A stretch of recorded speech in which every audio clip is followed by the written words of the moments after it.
그것이 알고 싶다는 생각만 해도 치가 떨리네요. 지금도요. 한창 수사 중인 사건에 찬물을 끼얹고 언론방송의 취재 열기를 급냉각시켰죠. 손정민 사건에 대해 모르는 일반 대중들에게 단순한 주치 사건으로 인식시켰고요. 이 사건에 대해 잘 모르면 차라리 입을 안 열었으면 좋겠어요. 오세훈도 그렇고 표창원도 그렇고요. 오세훈은 앞으로 한강공원에서 술 못 먹게 한다네요. 아예 정민이가 술 먹어 죽은 걸로 단정하네요. 지금 요점이 그게 아니잖아요. 나 진짜. 저것들이 뭐라든 유튜브와 SNS에서는 아직도 이 사건에 대한 관심이 식지 않았죠. 오히려 새로 이 사건을 다루는 유튜버들이 더 많아졌어요. 그런데 제가 영상만 올리면 싫어요 누르는 찌질이 루적 한 10명 있습니다. 살인마들 팬인가 보죠? 얼굴도 족같이 생겼을 것 같아요. 자, 본론으로 가서 손정민 사건은 우리만의 리그가 점점 돼가는 경향이 있습니다. 경찰은 이미 수사에 손 뗐고요. 언론방송도 보도를 거의 안 합니다. 이것의 불씨를 이어가려면 정식 재판으로 가야 합니다. 그러려면 변호사를 통해 친구 A를 살인 용의자로 올감해야 합니다. 동석자 패거리 이 새끼들은 이 상황을 현재 즐기는 듯 보입니다. 우리를 꼭두각시처럼 데리고 노네요. 토끼굴도 일부러 왔다 갔다 하면서 놀린 듯도 춤추고 괜히 휴대폰 보면서 얼굴 비추고요. 우리를 현혹시키는 조작 영상도 돌아다니는 것 같아요. 여기서 꼼대남이라는 새끼가 등장하네요. 큰 하트가 달린 꼼대 가르송 셔츠 입은 놈입니다. 요새 유니클로도 불매 중인데 버젓이 일본 꼼대를 입고 다니네요. 꼼대 가르송 중에서 하트 달린 옷이 제일 후진데 한국에선 빅로고가 브랜드를 부각시켜서 더 잘 팔려요. 마치 빅폴로처럼요. 가격은 셔츠 한 장이 20-30만 원으로 비싼 편입니다. 하트 로고가 있어 30대는 잘 안 입어요. 정장에 입기도 뭐하고요. 아무래도 20대 놈 같네요. 이놈은 동석자와 체형이나 머리 스타일이 많이 닮았는데 골드건 영상에 나왔던 그 춤을 토끼굴에서 추고 있네요. 약간 이놈은 그루브감을 줘서 춤을 추거든요. 누군가요? 친척 형인가요? 마약을 하는데 혼자 병신같이 춤을 추고 있습니다. 정말 권총이 있다면 대가리 한 방 박아주고 싶네요. 빵.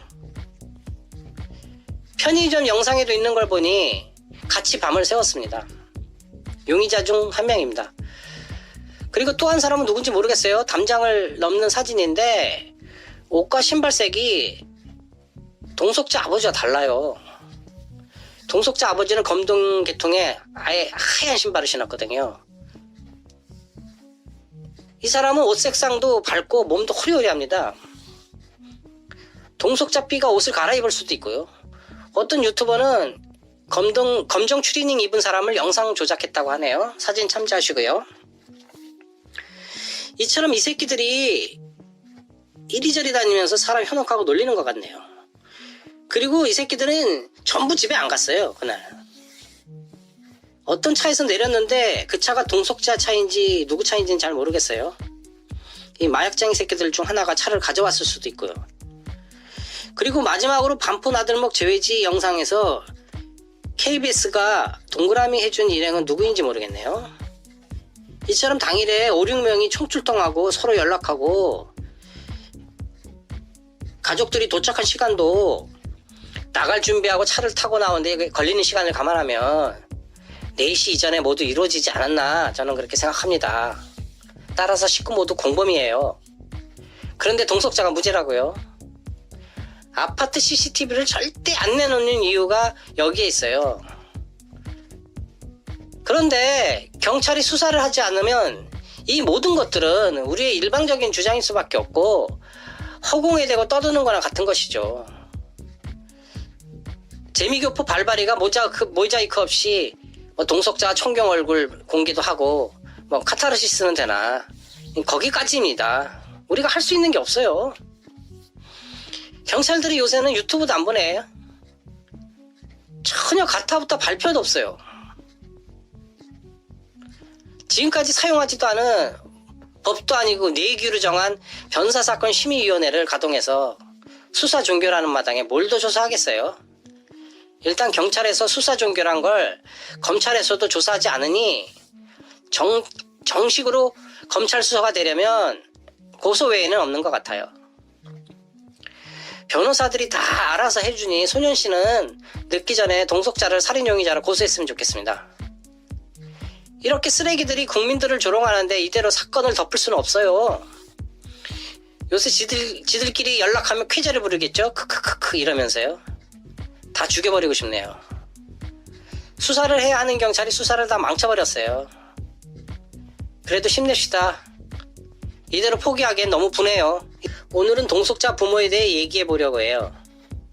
결론부터 말해서 자식의 죄를 은폐하는 것은 자식을 평생 죄의 그늘에서 벗어나지 못하는 정신병자로 만드는 일입니다. 예를 하나 들어볼게요. 고 김성재 A는 그 당시 SNS가 없어서 사람들에게 잊혀지는 듯 했으나 지금도 김성재 애인이라고 검색하면 이름과 신상 명세를 다 할 수 있습니다. 좀 더 찾으면 어디서 병원을 하고 남편 직업까지도요. 사람들은 끊임없이 그 사람을 추적하고 있죠. 성형을 하고 이름을 바꿔도 숨을 수가 없어요. 동석자 경우는 김성재 애인과 비교도 안 되게 모든 게 노출되어 한국 땅뿐 아니라 유학, 이민을 해도 금세 눈에 띄게 돼 있어요. 우리는 그런 세상에 살고 있어요. 세상 사람들을 탓할 게 아니라 죄를 짓지 말아야죠. 죄를 지었으면 벌을 받아야 하고요. 그럼 더는 안 따라다닙니다. 출소하고 나온 유명인들에게는 더 이상 관심을 안 두죠. 동석자는 초범이고 그놈의 주치 감경에 어린 나이고 의대를 다니고 있고 반성문 열심히 써대면 일반인의 반밖에 형량이 안 나올 거예요. 출소해도 30대 초반이면 참여하면서 새 출발을 할 수 있을 것 같은데 평생 어두운 인상을 살게 하겠다는 건가요? 저 어릴 때 동네에서 두 아이가 싸워서 한 녀석이 코피가 났어요. 그런데 때린 아이 부모가 아이를 개 끌듯 맞은 아이 집에 데려가서는 자식 대신 정중히 상대 부모에게 사과를 하는 모습을 봤어요. 정말 그 집 부모 멋지게 보였습니다. 나도 크면 저런 어른이 되리라. 그런데 동석자 부모는 어땠죠? 상가에는 대타 내보내고 얼굴 코빼기도 비치질 않았죠. 사람들 눈이 의식되면 새벽에 가면 사람들 마주칠 일도 없었죠. 그러면 정민이 부모님 심성으로 봐서 조금은 풀어졌을지도 몰라요. 평소 전화도 하고 그런 사이라던데 그게 그렇게 어려운 일인가요? 극도의 자기 보호에만 빠진 비인간적 인성을 가진 사람들이라는 걸 국민들이 느끼기 때문에 이토록 분노하는 거예요. 어금니 아빠 이영학 같은 쓰레기는 기대조차 안 해요. 그래도 동석자 붙이는 명색이 의사고 기본 소양은 있으리라 본 거죠. 아침 5시가 손정미 부모에게 전화하지 못할 시간인가요? 자식이 사라졌는데요? 배려하는 척 표리부동하고 거짓말을 잘하는 것이 딱 동석자 부모답네요.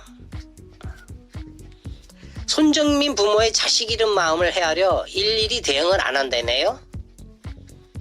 그러면서 변호사 시켜 할 건 다 하죠.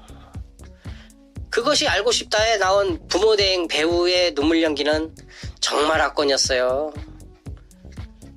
정민이가 죽은 그날 동석자 부모 일행이 하고 나온 차림 봤죠? 전부 칙칙한 색으로 남의 시선을 의식하는 범죄자 심리를 확실히 보여줬어요.